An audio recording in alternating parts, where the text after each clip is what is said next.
Hey everyone, it's Steve here. Just wanted to take a moment to speak with you all about our show's sponsor, Tall Slim Tees. I cannot speak highly enough of their products. Just the other day, I put on one of my old shirts prior to ever wearing one of these Tall Slim Tees, and it just didn't feel right. Now that I've been wearing my Tall Slim Tees for a little while, they are without a doubt the most comfortable shirt I've ever been able to wear as a guy who's a little taller, a little bigger than average.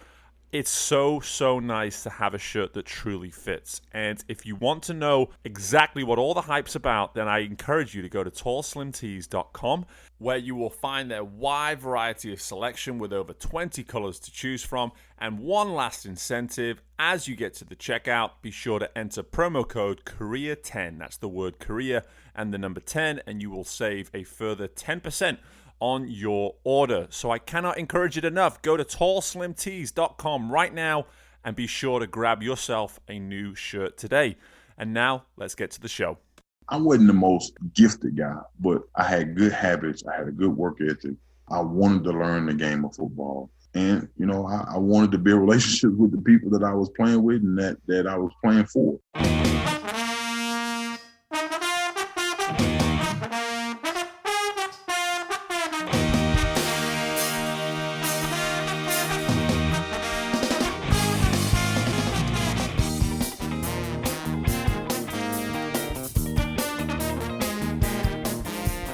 Hi everyone, and welcome into Career Competitor, a podcast that is a part of the CG Sports Network. I'm Steve Meller, and as always, we are the show that seeks to light the competitive fire within you in order to succeed within your career. Our episode today is one that couples nicely with our previous episode as we keep the focus on the sport of football, as we welcome in a former college and NFL player who has moved into the world of sports administration. Before I introduce him, though, I want to encourage you to take the time to give the show a follow if you're listening to us on Spotify, or subscribe to us if you're listening on iTunes. And if you could even go one step further and rate the show too, that would be greatly appreciated. Furthermore, don't forget to check out careercompetitor.com, where you will find out all of our social media links so you can remain connected to everything related to the show. The website also acts as an easy way to connect with me too, so please do not hesitate to reach out and let me know what you think of this episode and the show as a whole. Moving right along to introducing our guest for today, and I had the opportunity to speak with Tre Stallings, who is the Associate Commissioner for Football with Conference USA, as well as having played college ball at Ole Miss before playing a few years in the NFL after he was drafted by the Kansas City Chiefs. Tre's sport and career journey is one that was built upon the types of traits that we believe in here on Career Competitor.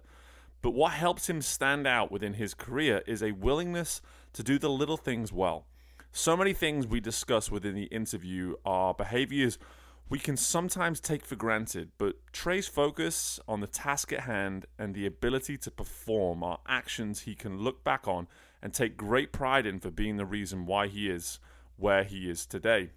Be sure to stick around at the end as I pinpoint 3 key takeaways from our discussion in my Career Competitor Keys to Success. But for now, let's welcome in Tre Stallings, and I hope you all enjoy.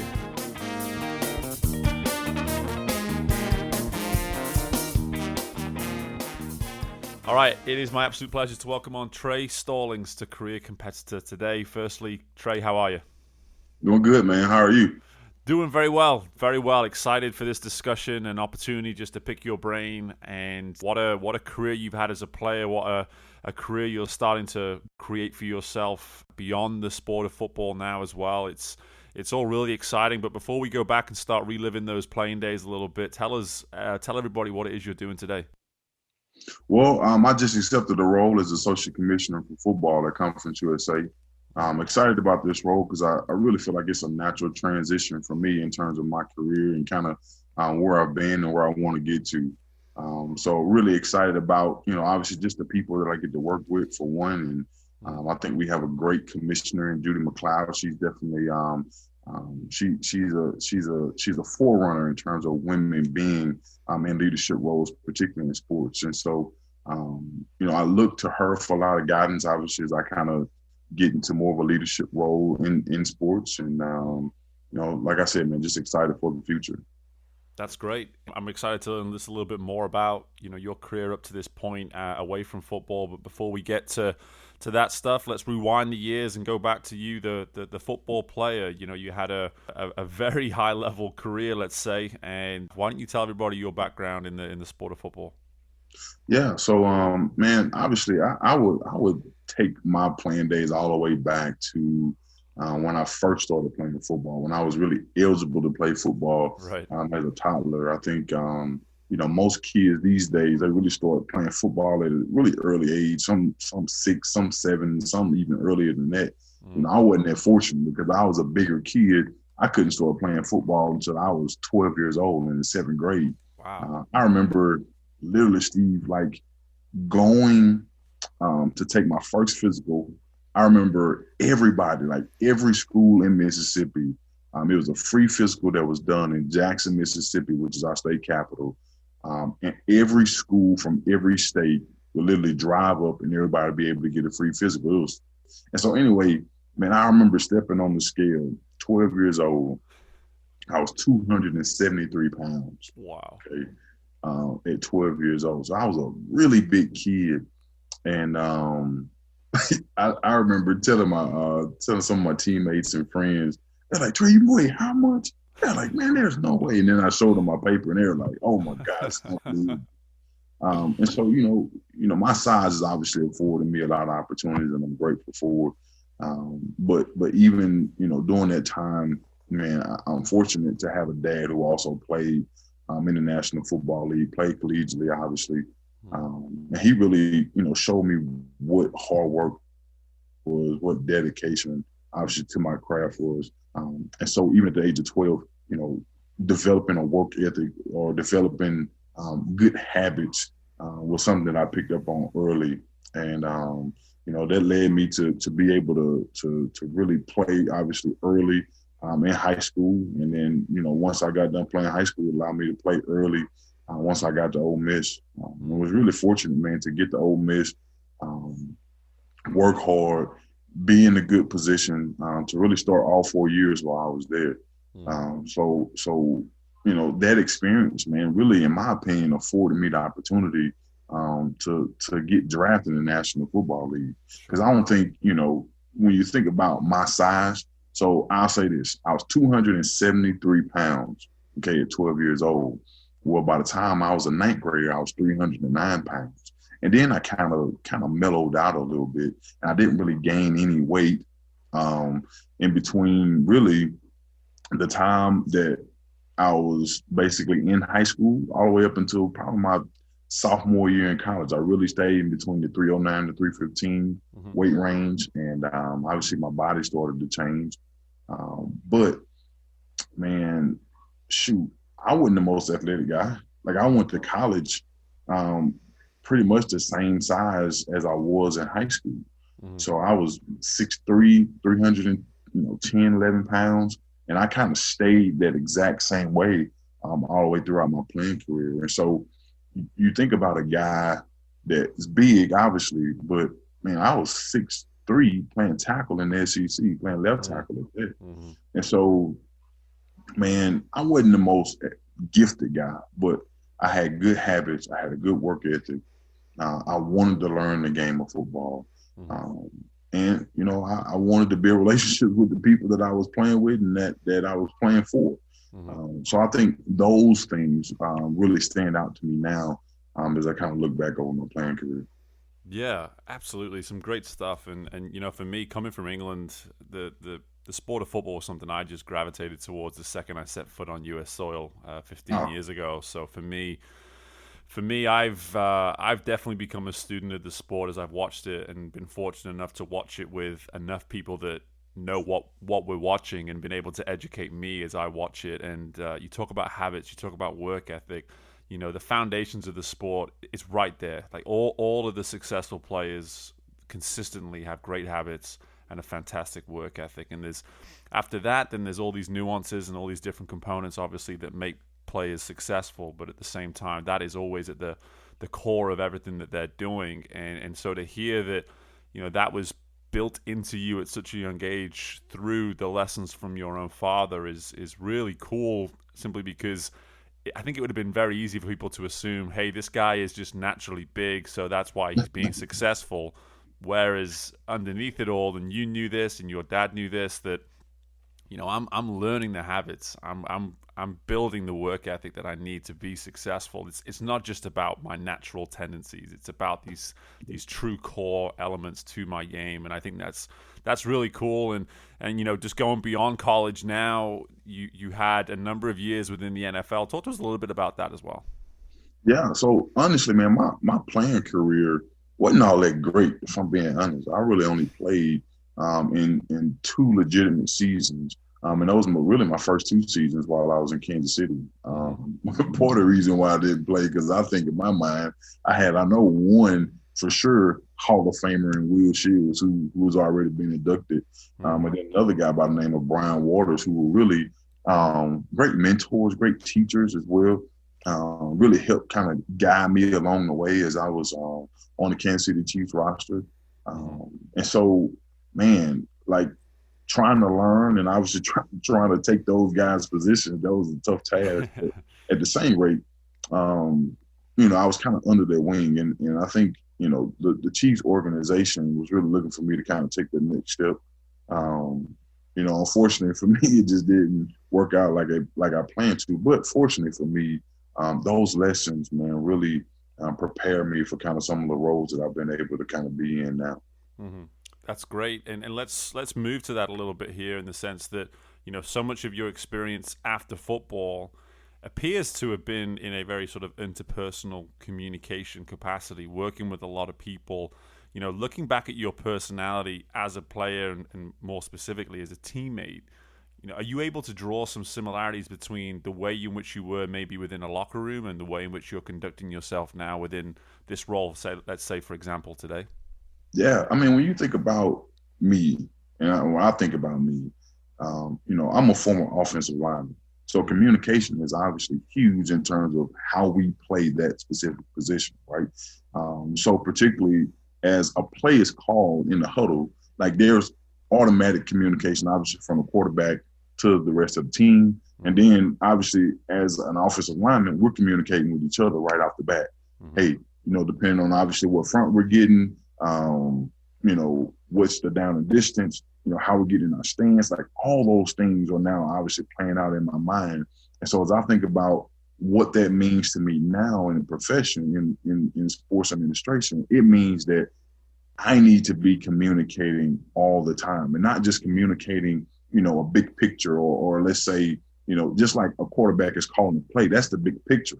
But now what are the details, okay, of that play? How do I need to step? How do I need to have my hat placement? And so it's the same thing, obviously, as we think about, what's the day-to-day like, obviously, in my role now? Like, how can I best communicate to the people that I'm working with so that we can all be on the same page so we can ultimately be successful? So that's kind of, how my mind works, particularly now. Because, man, I'm a relationship guy. So I really want to build genuine, authentic relationships. So that people know that I want to be on the same page with them, and so that we can all get to really the place where we're all destined to be in. Yeah, and it's great that you see it that way. I think a lot of the people that work within these larger conference departments, as you are now with Conference USA, the one thing people never necessarily appreciate is that here you are a part of the conference, but beneath the conference are obviously all the schools that make up the conference. And it's a huge thing when you start to think about it. And if the communication and the desire to build those relationships isn't there, it's near impossible to really have an effective conference being ran. And so hearing that, you being in a position like this and having that type of mindset, it's only going to have a benefit not only within the conference as an organization, let's call it, it's going to trickle down all the way into the colleges that make up the conference as well. And sticking with you as an O lineman, it's about communication. Yet aggression, I would say, maybe is a word that you would relate to that position too. Out of curiosity, because for me, I always find it fascinating as someone who is an athlete himself. Preparing to perform is something that even today, I never need to get myself into a mental state that I used to get into as an athlete. And I'm sure you don't either have to do that ever again. But at the same time, I'm sure there's components that you draw from that preparation going into a game, knowing that you have to really put your body on the line for 60 minutes. What can you maybe connect to how you would prepare for that position on a game day, and how you maybe prepare, let's say, for a big board meeting or something like that might be coming up? Yeah, I think it's the inner drive, right? So for me, particularly as offensive lineman, it was like I wanted to be the best offensive lineman out there. Mm-hmm. And so obviously when you think about, preparation, like how am I preparing in practice? How hard am I going in practice so that by the time the game comes, it's seamless, right? It's natural. It just happens because your body is so accustomed to doing those things over and over again. And so for me, it was the chase of perfection. So that by the time I got to the rep in the game, I was so prepared that it was like a walk in the park. Right. And so it should be, in my opinion, it should be the same way in how we approach our profession, right? You should have so much practice. You should try and get so many reps in to where when it is game time or where it is, time to meet with the presidents or ADs or the head coaches, it's natural, it flows. And so you're not really caught on your toes and really reacting to something that you're not prepared for. So preparation, getting those reps in, I think those things are key, really in being successful in anything that you're trying to do. Yeah, and it's easy to think, how you can get reps as an athlete, when you look at practice. And in terms of you now within this professional career away from football, how would you sort of interpret how you've gotten these reps, and maybe it's the roles prior to where you are now? Just sort of talk us through how you've been able to build that comfort in your preparations, let's say, to be in this role and performing now at the level you need to perform. Well, one, I think everything comes back to relationships. One, okay, I'll always say that because, in my opinion, most of what leadership is relationship based, because you're trying to lead people, somewhere. Everybody is trying to go somewhere, and obviously everybody is trying to be successful. And so, if the relationship is not good, then you're probably not going to get the best out of that individual or the best out of that situation. And so, for me, as you think about reps, right? How many times am I sending an email? How many times am I picking up the phone? How many times am I sending the text? How many times am I, with the rest of my team? How many times are we talking about the things that we're going to talk about in front of the presidents, in front of the ADs, in front of the head coaches? And so, how many times am I typing it up? How many times am I writing it down? It's the little things, it's the details that sometimes we forget because we're so busy.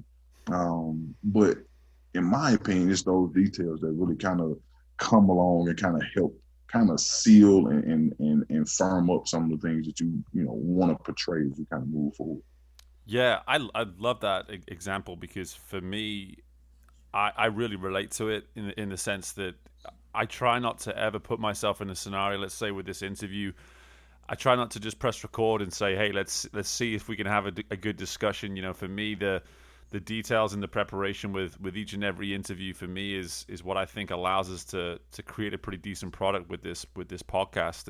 And with you, hearing you talk about how you go into a meeting, by the time you get into that meeting, you want to have discussed with just about anybody and everyone that's going into that meeting on your behalf as well, exactly what you want to get out of it. You don't want to go into a meeting blind. You don't want to go into a meeting wondering what the outcome is supposed to be. You want to know what you want the outcome to be. You want to know what it is you want to get out of the meeting, especially if you're going to come out of that meeting and be relaying on some sort of message, as I was referencing before, on behalf of the conference to the rest of the schools within it. You need to be clear in that message. So to hear that you're thinking about all of those many details and so many emails and text messages and phone calls are taking place before any type of decisions being made and any messages being relayed, I think that's a really good way of just sort of applying that mindset of just getting your reps in. And, you've talked about leadership a good bit here across you as a football player and across you now as a professional after your football years. What sort of consistency, I guess, have you seen across the leaders? You've talked a lot about communication and building relationships, but in terms of something that maybe you say, right, I saw this in my football coaches, and I also see this, let's say, in your commissioner now with Conference USA, what are maybe one or two of those comparisons that you can see even in those two very different worlds? One thing really stands out to me, and that's the ability to listen. And I say that because, as a head coach, and when you're going in, you're trying to talk to your head coach. For one, you're already nervous, okay, because you don't know how the conversation is going to go. Right. And so for two, I think about, okay, when I go in, how is the conversation going to go? And a lot of times, as I think back with my conversation, particularly with head coaches, it went exactly how they wanted it to go. Yeah. Because already in their minds, they're thinking about, okay, here's the direction I need to steer this young man. I think back and I was like, man, like coach really listened to me. Like I felt like they really listened to my concerns, listened to whatever was on my mind. And so to me, it's the same thing really in leadership now. If you don't have the ability to listen and really hear people out, but then at the same time, be willing to accept how they feel, okay, and then be willing to kind of push them in the direction that you think they need to go. I think though that is extremely important in leadership because so many times, for one, people don't listen. They don't listen well enough to understand who they're working with, to understand, what makes people tick, right? And so essentially, sometimes, or a lot of times, you have disgruntled employees or disgruntled teammates who are just going to do their own thing because they don't feel like people care about them. And so when I think you listen, you find out that people have genuine concerns. It also shows that you care. But then it also shows that, hey, we need to work together. Not the leader, but we need to work together in order to, obviously get to where we want to be at. So, listening for one, and then like, man, what are your habits? Are you doing the things that people think you should be doing as a leader? Are you walking the walk? Are you talking the talk? I think the first one, in my opinion, is so super important because a lot of times, how people feel or how people are thinking just gets kind of thrown out the window because, a leader in their mind already have their mind made up on what they want to get done. And I think those things work in some instances, but particularly when you work in sports, because everything is so team driven or together driven, then you got to kind of have that approach, in my opinion.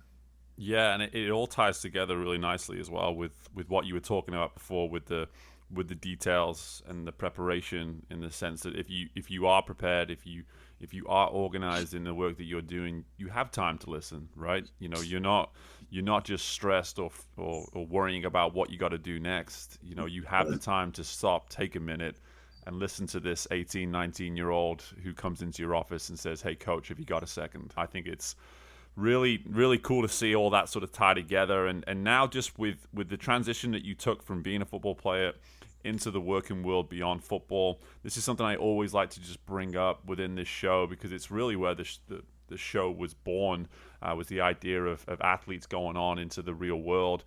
How did you find that transition, first and foremost, leaving football and going into life without football? But then secondly, what was maybe some of the best guidance you got through that transition initially?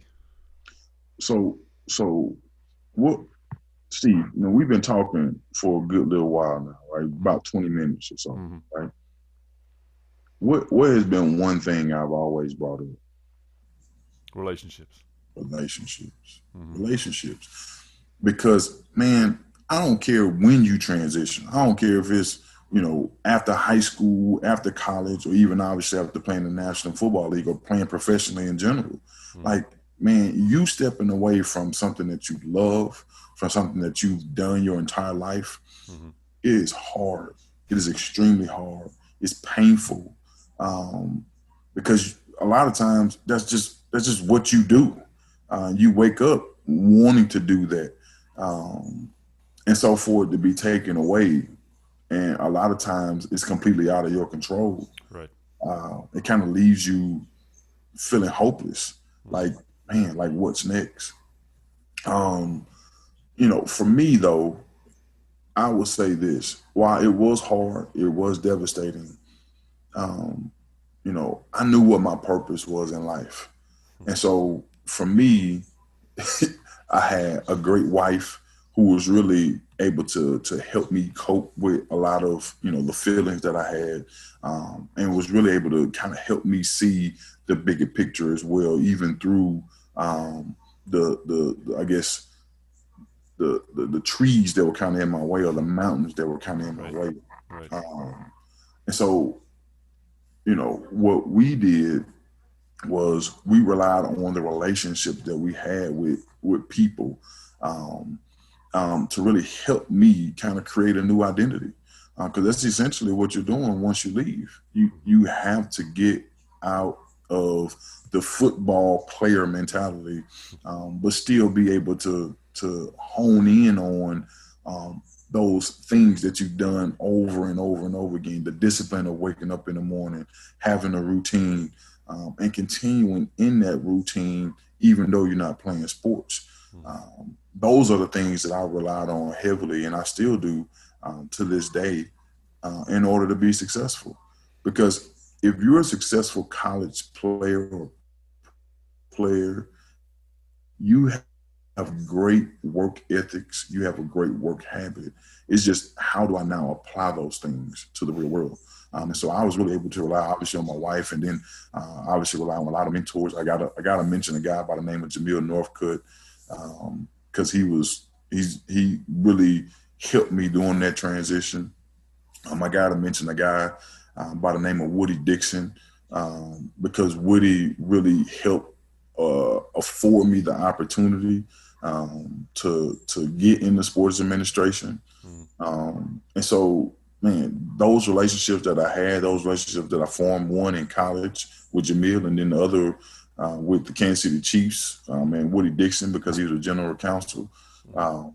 Man, shoot, afforded me the opportunity to kind of be in the position that I'm in now. So I'm grateful for those, individuals. Yeah, that's some good stuff. I appreciate, just the pure honesty as well. I think it's something that way too often we avoid with discussing the transition from being an athlete to leaving your sport behind. I relate to all of it. Probably the hardest year of my life was the year after I was done competing, simply because that recreation of an identity takes some work. You talk about having that work ethic and knowing what it means to create habits and a routine. You're starting from square one, really, and you're still trying to hold on to this sort of past life as well for a little while too, which, for me, that was going out for a run and trying to tell myself I needed to stay in great shape, understanding that maybe I could just take it easy once in a while. For me to find that balance in just that a part of my life was a huge challenge, but the career component of it is what this show is all about. How do we take that version of who you were as a player and just relaunch yourself in this new world? And for you, it was sports administration. And listening to everything that you're telling us here, Tre, it's no surprise to me that you are where you are today, doing what it is you're doing. In terms of your career up to this point and now looking ahead, what does the future look like for you, in your opinion? Where does this story now within sports administration end for you? Well, honestly, man, like you think about it, obviously as a athlete yourself, and former student athlete, former professional athlete, like, we're always striving to be the best. So it's this high ceiling that we're obviously trying to reach for. But I would say for me, in the roles that I've been in, man, it's been all God, if I'm being honest. I've never really sought out a position. Honestly, everything for me has been about what relationships I've built. Like, I think about, like I said, my first job, out of football was an intern at the Pac-10 because it was the Pac-10 at the time. And so Woody Dixon, like I said, was the general counsel for the Chiefs. He was also the general counsel for the Pac-10 during that time. And so my next job, it was working at the SEC conference office. Relationships, again, Greg Sankey, who's now the SEC commissioner. He was the associate commissioner during my time at the SEC. And so, lo and behold, I got a call from a guy by the name of Rustin Webster, okay? Because I was at the SEC at that point 3 years. Rustin Webster, he was the general manager for the Titans, called me. Why did he call me? Because Jamil Northcutt gave him my name. Chris Spencer gave him my name, right? People that knew me that felt like, hey, man, Tre will probably be a good fit for this role. Like, right. Okay. So when I left the Titans and went to Illinois, James Kirkland, I worked with at the Titans. He was a pro scout with the Titans and had been a long time college and pro scout for like 15, 16 years. Tre, hey man, Lovie Smith has a player development role up here. I think you'll be a great fit.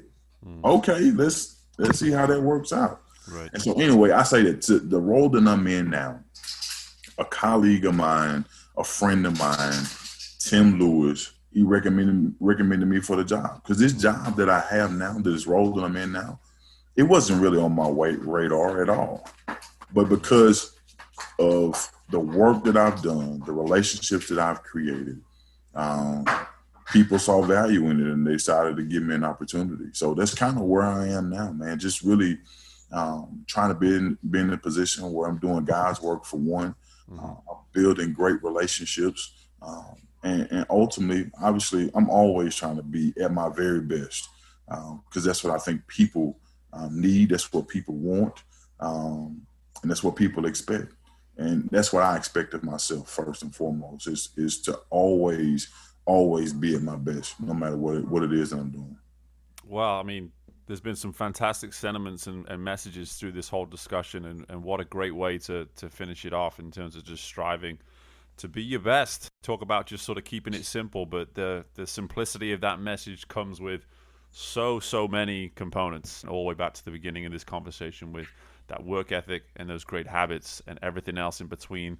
Tre, honestly, this has been fantastic, man. I've really appreciated all your insight. There's just so much good stuff. It's no accident that people keep recommending you by the sounds of it. Obviously you're building these relationships with total sincerity and just a true desire to get to know people and be of service to people in the best way, shape, or form that you can be. And in the meantime, man, best of luck with everything you're doing. And thank you so much again for joining us today.